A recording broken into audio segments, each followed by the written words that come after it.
Bonjour! Alors, ce qu'on va voir aujourd'hui, on va parler de la loi des cosses. La loi des cosses, ou encore la loi des cosinus, ça marche aussi dans n'importe quel triangle. Donc, n'importe quel triangle, on appelle ça comment? On appelle ça un triangle quelconque. Donc, la loi des cosses s'utilise dans les triangles quelconques. Et ça ressemble à quoi la loi des cosses? Ben, c'est une formule, en fait, qui ressemble à ceci. On l'a écrit 3 fois. Hein. C'est 3 fois un peu la même formule qu'on a réécrit, mais avec des lettres différentes, pour dire que ça s'applique aux différents côtés d'un triangle. Mais tu n'as pas besoin de savoir les 3 formules. Même qu'on pourrait rayer ça ici, tant c'est une et tu es capable de l'appliquer par la suite. Donc, quand est-ce qu'on va appliquer ça? On vous dit premièrement qu'on va l'appliquer quand on connaît 2 côtés du triangle et qu'on connaît l'angle entre les deux. Ça va nous permettre de trouver le 3e côté. On dit aussi qu'on peut l'utiliser quand on connaît les 3 côtés du triangle pour trouver l'angle. Donc, c'est soit pour trouver le 3e côté ou encore pour trouver un angle qu'on va l'utiliser. Là, je vais te montrer quelque chose avant de continuer, par contre. Donc, juste 2 petites secondes que je tasse ça ici. OK. Donc, quand est-ce qu'on utilise la loi des cosses? Donc, c'est pour te montrer ici que quand on connaît 2 côtés, et on connaît l'angle entre les deux, on peut trouver le côté qui nous manque. Quand on connaît 2 côtés et qu'on connaît l'angle entre les deux, on peut trouver le côté qui nous manque. Ou encore ici, quand je connais 2 côtés, je connais l'angle entre les deux, je peux trouver le côté qui me manque. C'est tout le temps la même chose, OK? Ce qui est important aussi de voir ici, c'est que finalement, le côté que je vais trouver, c'est toujours le côté qui est opposé à l'angle. Hein, donc, le côté qui est opposé à mon angle, le côté qui est opposé à l'angle, le côté qui est opposé à l'angle. Donc, je connais 2 côtés et je connais l'angle qui est entre ces 2 côtés-là. C'est bien important que l'angle, il soit pas n'importe où. L'angle est toujours entre les 2 côtés connus. Tout le temps, tout le temps, tout le temps. OK. Donc, c'est justement le premier cas ici. Donc, 2 côtés et un angle qui est compris entre ces 2 côtés-là. Donc, autre situation où on va vouloir utiliser la loi des cosses, c'est quand on a les 3 côtés. Les 3 côtés sont connus, mais qu'on cherche plutôt un angle. Donc, à ce moment-là, admettons que je cherche l'angle qui est ici. Ce qui est important, c'est qu'il va falloir que dans ma formule, on va la revoir tantôt la formule, mais ce qu'on appelle le côté A, il va toujours falloir que mon côté A soit le côté opposé à l'angle que je cherche. OK? Si c'est pas cet angle-là que je cherche, si c'est un autre angle, eh bien, à ce moment-là, il va falloir que je positionne mon côté A en fonction de l'angle. Donc, si c'est l'angle que je cherche est ici, il va falloir que je positionne mon côté A ici. Si c'est pas encore l'angle que je cherche, donc, puis que je cherche plutôt l'angle qui est en haut, je vais devoir positionner mon côté A ici. Donc, ce que je veux dire par positionner mon côté A, je m'en vais te montrer ça ici, c'est que dans ma formule, le A ici, A à la 2, c'est le côté A. B à la 2, c'est mon côté B, C à la 2, c'est mon côté C. Parce qu'on a nommé nos choses ici, A, B et C. Donc, j'ai un côté A, un côté B et un côté C. Et vis-à-vis, tout comme quand j'avais la loi des signes, j'ai un sommet A, j'ai un sommet B et j'ai un sommet C. OK?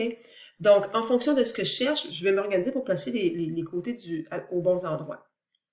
Maintenant, j'ai dit que, dans le fond, on peut utiliser comme 3 formules, mais étant donné que c'est toujours la même formule, ce qui va changer, c'est juste l'emplacement des côtés qu'on connaît.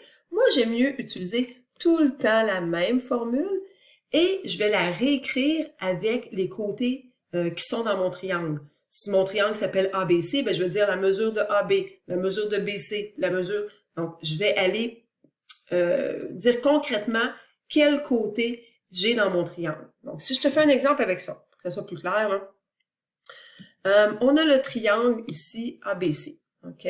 J'ai un angle de 30 degrés et j'ai 2 côtés. Si on regarde les conditions de départ, je connais 2 côtés et je connais l'angle qui est entre ces 2 côtés-là. Je peux donc appliquer la loi des cosses.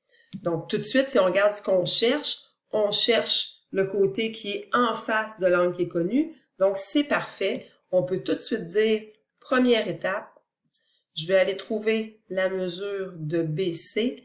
Comment je vais faire ça? Par la loi des cosses. Dans le triangle ABC. Donc, Ma formule de la loi des cos, si on la regarde en détail, alors ce que j'appelle A2, ici, ben c'est ce que je cherche, c'est le côté que je cherche ici. Donc, je vais aller écrire tout simplement, dans un premier temps, moi c'est mon côté BC à la 2. Donc ça remplace mon A à la 2 parce que ce que je cherche, c'est le côté BC. Maintenant, mes deux autres côtés, donc les autres côtés qui ne sont pas le côté BC. Donc, je vais les mettre à la 2 et je vais les additionner. Donc, ce côté-ci, je vais le mettre à la 2, puis je vais l'additionner à ce côté-ci. Donc, ça, c'est égal à quoi? À la mesure de AB à la 2, plus la mesure de AC à la 2. Donc, j'ai donc fait cette partie-ci. Il me reste à faire le moins 2 BC cos de A.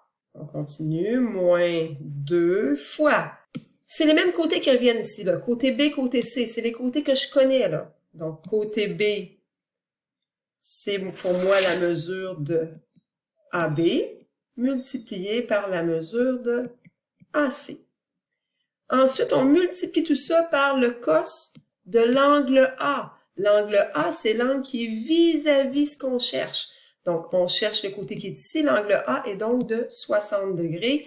Mais ici, je peux aussi l'appeler l'angle A pour l'instant. Donc, cos A, parce que c'est vraiment le sommet A. Donc là, j'ai remplacé ma formule par des lettres qui sont signifiantes dans mon problème. Donc, ça me permet de vraiment avoir ta compréhension, que tu comprends que chaque côté est quoi. On va ensuite compléter avec des valeurs. Donc, nous, on cherche la mesure de BC. La mesure de AB, on la connaît, c'est 3 à la 2. Ensuite, j'ai 4 à la 2, moins 2 fois 3 fois 4. Hein, si je suis rendu ici, j'ai mon moins 2 fois AB fois AC. Et ensuite, j'ai le cos de l'angle qui est de 60 degrés. Là, je te conseille fortement de faire tes calculs, pas tout d'un coup, là, OK? Moi, je vais tout le temps commencer par calculer, mes carrés ici. Je vais inscrire ma soustraction parce que c'est souvent cette soustraction-là que vous faites des erreurs et je vais calculer le reste ici. Donc, qu'est-ce que ça me donne? Le 4 à la 2 et 3 à la 2 plus 4 à la 2. Donc, ça va me donner 9 plus 16, moins quoi? Ben, j'ai 2 fois 3 fois 4. Ça va me donner 24 fois cos de 60. Donc, on veut calculer tout ça. Ça me donne donc 25 moins 24 fois cos de 60. Et on tape sur la calculatrice, ça me donne finalement 13. 13, c'est quoi? Faut pas que j'oublie, c'est pas la mesure de ce que je cherche, c'est la mesure de BC à la 2. Il me reste à faire la racine carrée de chaque côté. Donc, la mesure de BC va être égale, bon, je pourrais écrire ça comme ça, racine de 13, mais on va l'écrire en nombre à virgule, là. Donc, ça va être égal à 3,61 cm. Donc, on vient d'appliquer la loi des cos pour trouver la mesure d'un côté qu'on cherchait. Mais comme on a dit, il y a deux cas. Il y a le cas où je cherche un côté, mais il y a aussi le cas où je cherche plutôt un angle. Ça va être notre deuxième exemple. Donc, deuxième exemple, je veux trouver la mesure de l'angle qui est ici, donc l'angle A. Donc, encore là, quand on regarde notre formule, je pourrais te l'écrire ici rapidement, là, la formule c'est A2 est égal à B2 plus C2 moins 2 BC fois cos de l'angle A. Ben moi, ce que je vais vouloir faire, c'est rentrer là-dedans mes lettres de mon problème. Maintenant, on a dit que où est-ce qu'on va positionner le A?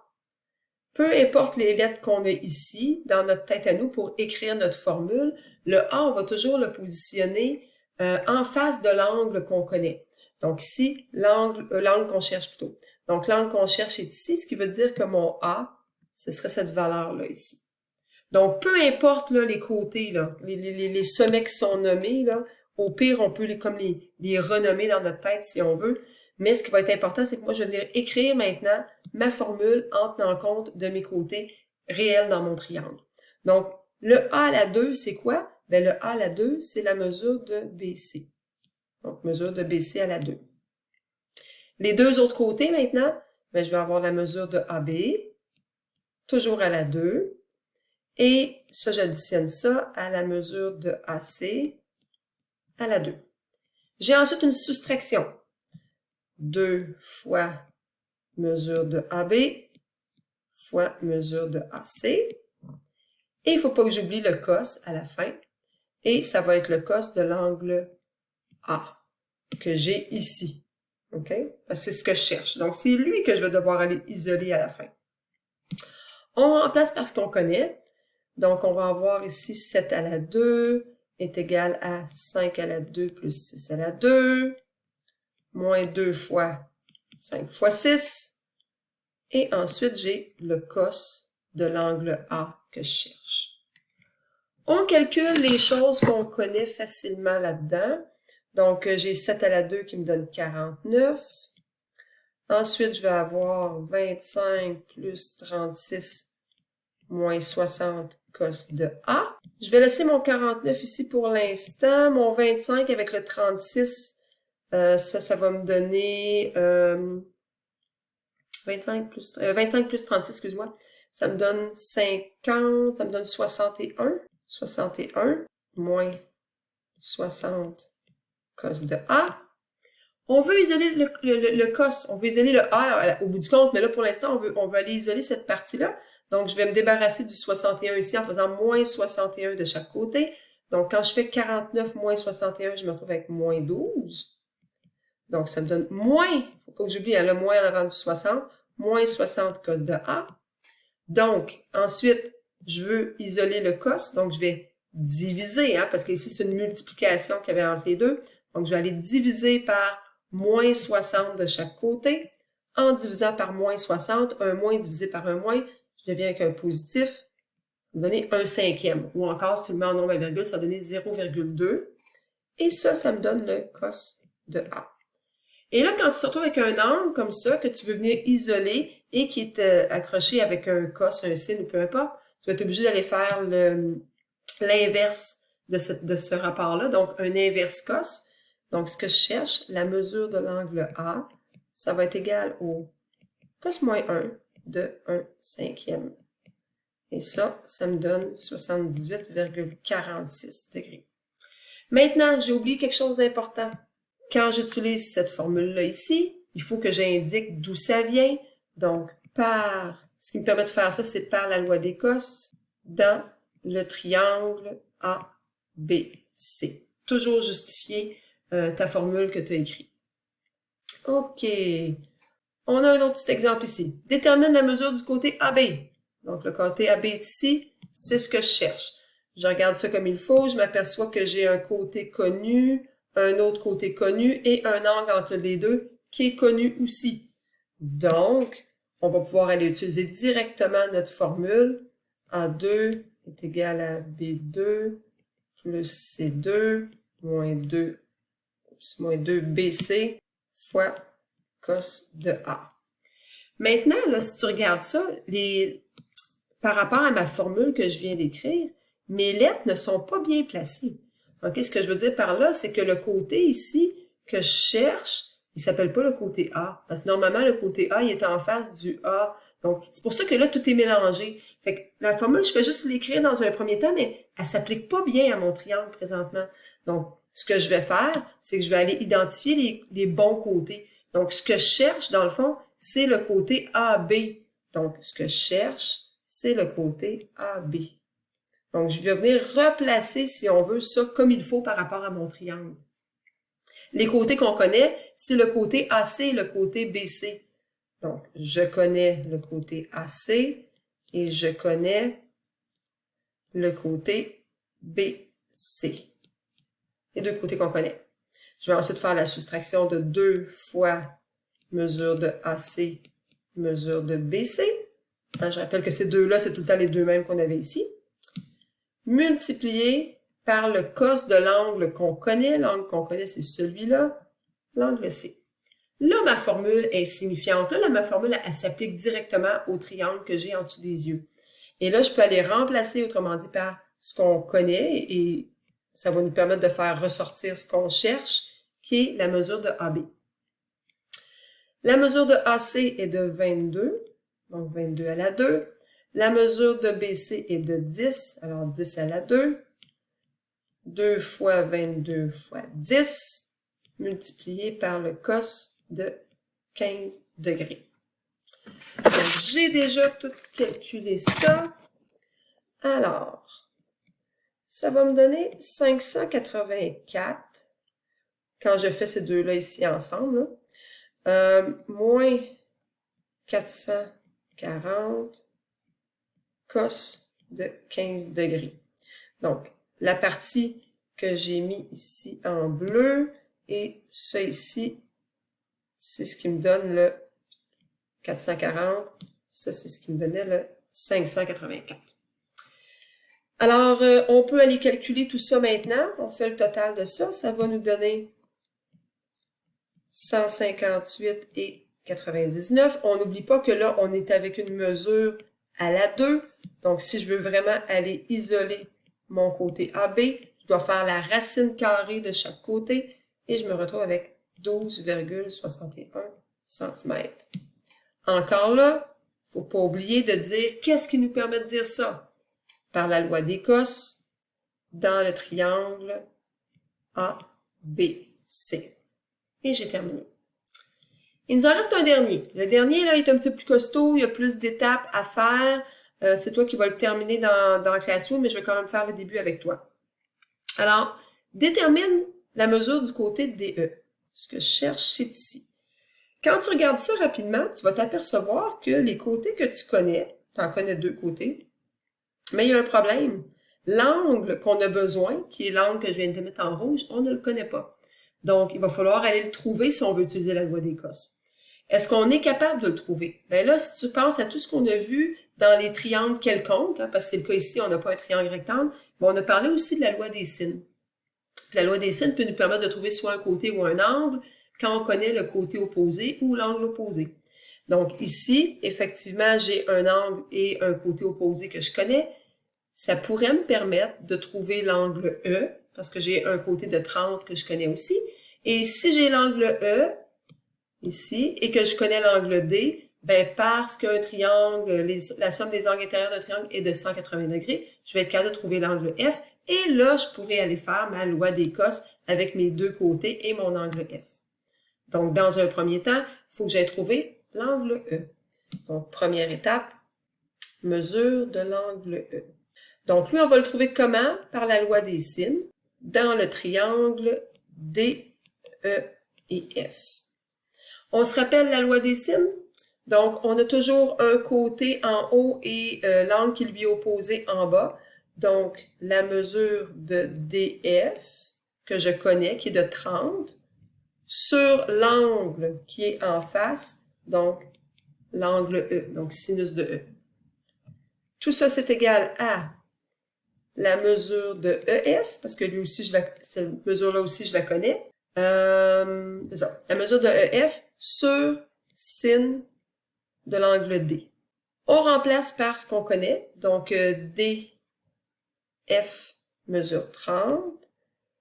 Sin de E, c'est ce que je cherche, donc je cherche la mesure de l'angle E. Le côté EF mesure 18 sur sinus de 35 degrés. On veut isoler le sinus de E, donc ça va nous donner 30 multiplié par sinus de 35 degrés divisé par 18. Pour être capable de isoler vraiment mon angle E, je vais devoir faire un inverse de mon sinus. Donc, sinus moins 1 est égal à... Puis, pour ne pas perdre de précision, idéalement, sur ma calculatrice, je fais vraiment le calcul. 30 fois sinus de 35 divisé par 18 égale. Et là, je fais mon inverse sinus par la suite. Ça me donne donc 72,93 degrés. Donc, l'angle E, 72,93 degrés. Donc, je suis capable facilement d'aller chercher la mesure de l'angle F par la suite. Pourquoi? Ah, attendez un petit instant. Je demandais à faire une gaffe, là. J'ai une petite réflexion à faire.